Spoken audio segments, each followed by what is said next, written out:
Halo, Assalamualaikum warahmatullahi wabarakatuh. Selamat berjumpa kembali dalam pembelajaran matematika jarak jauh.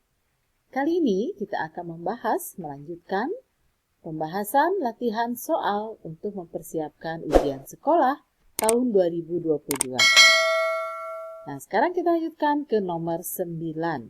Tentukan koordinat bayangan dari titik 2, -5 jika yang pertama ditranslasi, yang B dirotasi, dan C didilatasi. Kita akan bahas yang pertama, yaitu ditranslasi. Translasi. Titik 2, -5 jika kita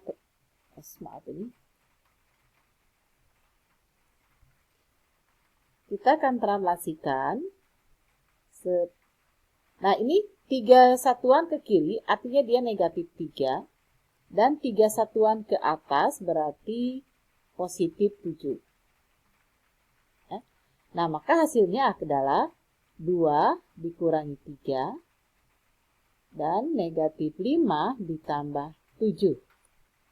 Ini hasilnya adalah 2 dikurangi 3 adalah negatif 1, negatif 5 ditambah 7 adalah 2. Jadi hasil translasinya adalah negatif 1, 2. Sekarang yang B. B dirotasi. Titik 2, negatif 5. Kita akan rotasi. Miring terus ya. Nah, ini kita akan rotasi. Titik rotasinya adalah di titik pusat O atau 0,0 dengan besar rotasi 90 derajat. Nah, kita ingat bahwa rumusnya adalah kalau X, Y dirotasi 90 derajat, artinya dia rotasi berlawanan arah jarum jam ya, karena 90 derajat positif, maka dia akan menjadi negatif Y, X. Gitu ya. Nah, maka di sini Y-nya kan negatif 5, maka dia akan menjadi 5, X. X-nya adalah 2, berarti 5,2. Selanjutnya yang C, didilatasi. 2, negatif 5 kita akan dilatasi dengan faktor skalanya adalah 3. Maka ini tinggal dikalikan saja masing-masing X kalikan dengan 3 dan Y yaitu negatif 5 kita kalikan dengan 3. Hasilnya adalah 6, negatif 15. Selanjutnya kita ke nomor 10. Ini perhatikan gambar di bawah ini. Ini ada sebuah segitiga. A, B, C dicerminkan ke garis Y sama dengan 2. Ini adalah garis Y sama dengan 2. Kita tulis Y sama dengan 2. Maka gambar dan tentukan koordinat bayangannya. Kita akan gambar bayangannya. Titik A, kita ingat kalau pencerminan berarti itu jarak dari benda ke cermin itu akan sama dan harus tegak lurus. Ini titik A, kita akan cerminkan. Sini tegak lurus. Jaraknya sama, 1, 2, 3. Dari benda ke cermin. Nah, sekarang dari cermin ke bayangan pun jaraknya harus sama. 1, 2, 3. Maka inilah A aksen. Ini kalau dibuat garis putus-putus seperti ini. Ini adalah aksen. Begitu juga dengan B. Kita lihat. Jaraknya adalah 1, 2, 3, 4. Maka ini pun sama. Kita lihat 1, 2, 3, 4. Inilah B aksen. Dan titik C. Jaraknya 1. Dan dari cermin ke bayangannya juga harus 1. Inilah C aksen. Maka gambar bayangannya dia akan menjadi seperti ini. Ini kita pakai penggaris ya supaya lurus. Nah, ini adalah bayangan dari A aksen, B aksen, C aksen. Dan tentukan koordinatnya. Koordinatnya berarti di sini A aksen koordinatnya adalah ini 1, 2, 3, ini 3 ya. 3. Ini 3, kemudian di sininya negatif 1. Jadi 3, negatif 1. Kemudian B aksen, ini 5, negatif 2. 5,-2 dan C aksen kita lihat di sini 7, ini ya 1. Nah, inilah koordinat, ini bayangannya dan ini bayangannya dan ini adalah koordinatnya. Ya, selanjutnya sekarang kita ke nomor 11. Gambarlah lintasan dari sebuah kapal yang berada di titik P, ini titik P, bergerak 7 satuan ke timur, lalu belok ke arah selatan sejauh 4 satuan. Dan setelah itu pesawat kembali ke posisi awal, maka lintasan kapal tersebut akan berbentuk. Nah, kita ingat bahwa untuk arah mata angin, ya, ini arah mata angin, maka ini ada utara, maka yang di bawah ini adalah selatan. Sebelah kanan itu timur dan sebelah kiri adalah barat. Sehingga kalau dari P bergerak 7 satuan ke arah timur, berarti dari sini kita ke arah timur. 7 satuan. 1, 2, 3, 4, 5, 6, 7. Nah, ini ke sini. Tuh. Kemudian belok ke arah selatan sejauh 4 satuan. Berarti dari sini ke selatan tuh ke bawah sebanyak 4 satuan. Ya, 1, 2, 3, 4. Nah, tuh. Setelah itu pesawat kembali ke posisi awal. Kembali posisi awal berarti ke sini.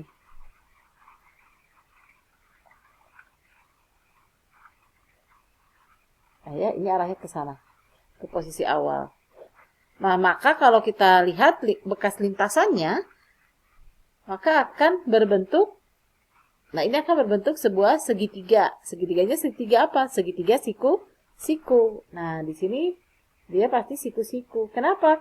Karena antara timur dengan selatan, ini yang arah ke timur gitu ya, kemudian ke selatan, ini dia harus membentuk sudut 90 derajat.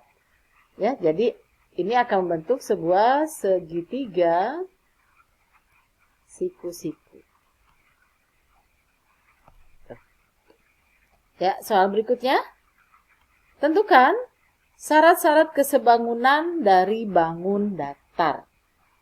Nah, ini syarat dari kesebangunan. Kita ketik saja ya. Untuk kesebangunan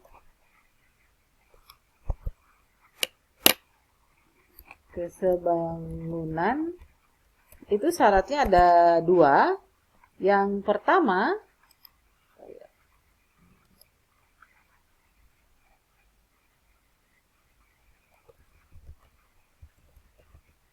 perbandingan panjang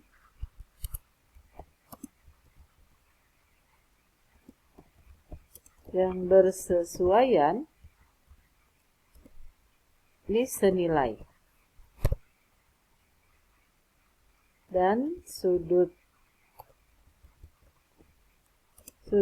yang bersesuaian besarnya sama, ya. Jadi kalau untuk kesebangunan syaratnya adalah perbandingan panjang sisi yang bersesuaian senilai dan sudut-sudut yang bersesuaiannya sama besarnya.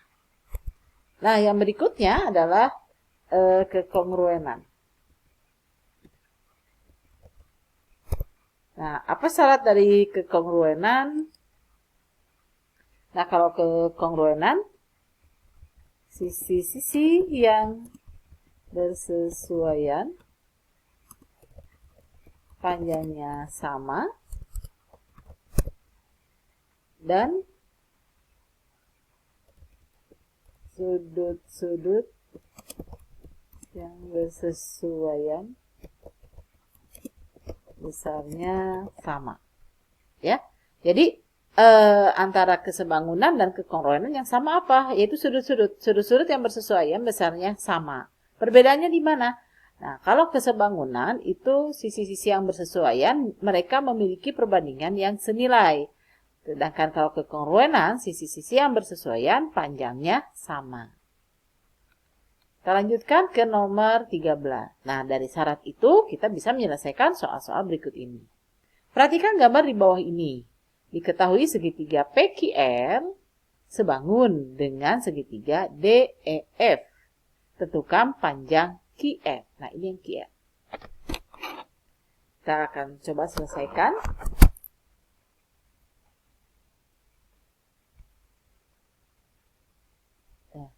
Yang ditanya adalah QR. Ini ya akan kita tanya. Kita lihat QR, dia bersesuaiannya dengan EF, yaitu yang 30 per 30. Tadi syaratnya adalah sisi yang bersesuaian perbandingannya senilai, berarti sama nilainya dengan sisi yang bersesuaian lainnya, yaitu PQ. PQ itu 5 per, dia akan bersesuaian dengan PQ, ini PQ akan bersesuaian dengan DE, yaitu yang 15. Nah, sehingga mencari QR adalah 5 per 15 kalikan 30. Kita sederhanakan, 30 dibagi 15 dapat 2. Maka 5 kalikan 2 adalah 10. Sehingga QR panjangnya adalah 10 cm. Nah, jadi ini panjangnya 10 cm. Lalu kita lanjutkan. Nomor 6. Pada gambar di bawah ini, segitiga ABC kongruen dengan segitiga DEF. ABC kongruen dengan segitiga DEF. Lengkapi semua ukuran sisi dari kedua segitiga di atas. Tadi kita sudah ketahui bahwa syarat dari kekongruenan, sisi-sisi yang bersesuaian panjangnya sama. Nah, ini segitiga siku-siku, kita lihat. BC, ini 8, bersesuaiannya dengan EP. Gitu kan? Sama panjang sisinya. Berarti sisi yang bersesuaian lainnya akan sama juga. Berarti AB, sisi siku-siku yang lainnya akan harus sama dengan DE, yaitu 6. Ya, maka di sini DE itu sama dengan 6.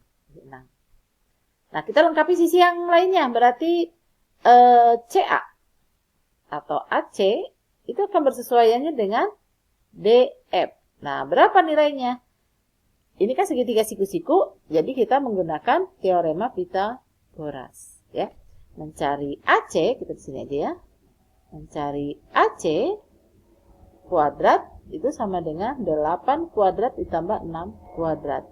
Hasilnya adalah 64 ditambah 36 sama dengan 100. Maka AC sama dengan akar dari 100, yaitu 1. Nah, jika kalian sudah hafal tripel Pythagoras, kalau ada 6, 8 pasti hasilnya adalah 10. Ya, kalau tidak hafal kita gunakan ini, teorema Pythagoras. Maka di sini AC-nya 10, maka DF juga karena bersesuaian panjangnya adalah 10. Ini 10 cm. Ya, untuk nomor berikutnya, nomor 15, tulislah rumus luas seluruh permukaan dan volume dari tabung, kerucut, dan bola. Dan untuk tabung, maka luas permukaannya adalah, dia kan ada 2 lingkaran ya, atas dan bawah. Berarti 2 luas lingkaran, 2 pi r kuadrat. Ditambah selimutnya, yaitu 2 pi rt. Nah, kita distributifkan, sederhanakan. Ini keluarkan 2 pi r, maka akan tersisa r ditambah t. Ya, ini rumus luas permukaannya. Kalau volumenya gimana? Volumenya adalah luas alas kali tinggi. Maka luas lingkaran pi r kuadrat kalikan tinggi untuk tabung. Sekarang untuk kerucut. Luas permukaan, alasnya berbentuk lingkaran 1 pi r kuadrat ditambah selimut kerucut adalah pi rs. Kita sederhanakan, keluarkan pi dan r. Seperti saya di sini kalikan r tambahkan s. Bagaimana ada volumenya? Volumenya adalah 1/3 dari luas alas kali tinggi. 1/3 pi r kuadrat. Terakhir adalah bola. Luas permukaan bola adalah 4 kali luas lingkaran. Jadi 4 pi r kuadrat. Volumenya adalah 4/3 pi r pangkat 3.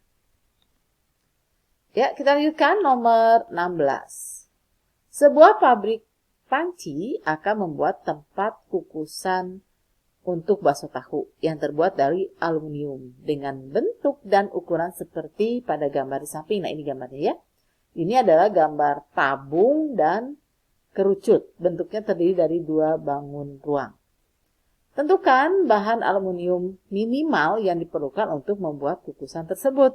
Artinya kita menghitung luas permukaan dari panci ini. Ya, yang A itu artinya kita menghitung luas permukaan tabung. Ya. Yang ini tabung, berarti kan tabungnya tanpa tutup, ya, karena kalau alasnya ada, atasnya tutupnya kan diganti dengan yang selimut kerucut itu. Jadi luas permukaan tabung tanpa tutup tuh ditambah dengan, nah ini tutup dari panci ini berbentuk kerucut tapi hanya selimutnya saja, ditambah berarti di sini luas selimut kerucut.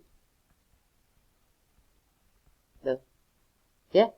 Jadi luas permukaan dari panci tersebut adalah luas permukaan tabung tanpa tutup, berarti lingkarannya hanya ada satu, pi r kuadrat saja. Ditambah selimutnya, selimut tabung yaitu 2 pi r t. Ya. Sekarang luas selimut kerucut yaitu pi r s. Kalau kita sederhanakan dia yang sama adalah pi dan r ya. Jadi kalikan r ditambah 2t ditambah s. Nah, s itu apa? S itu adalah garis pelukis yang ini ya. Nah, ini adalah S. Ya, ini adalah S. Ini S. Nah, karena S yang belum diketahui, kita cari dulu S. S kuadrat adalah 8 kuadrat ditambah 6 kuadrat. Nah, ini kan triple Pythagoras yang tadi ya, maka ini akan diperoleh S-nya nanti adalah 10. Caranya sama kayak yang tadi. Nah, S-nya berarti 10 ya. Nah, sekarang kita akan hitung, karena di sini sudah diketahui Pi-nya adalah 3,14, maka kita harus hitung dengan kalikan dengan Pi-nya juga. 3,14 kita kalikan dengan R-nya adalah 8. Kemudian ini dalam kurung 8 ditambah 2 kali tinggi. Ini adalah tinggi, bukan tinggi dari kerucut ya, tapi ini kan tadi yang selimut dari tabung, maka tinggi dari tabung 10 ditambah S-nya yang ini yang 10 tadi.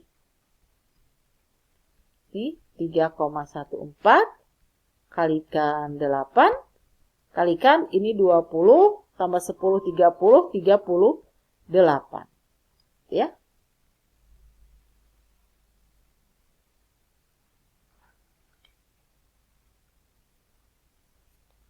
Ini hasilnya adalah 954,56 cm persegi. Ini adalah bahan yang diperlukan. Untuk yang bagian B ada yang ditanya adalah volume maksimum dari panci tersebut.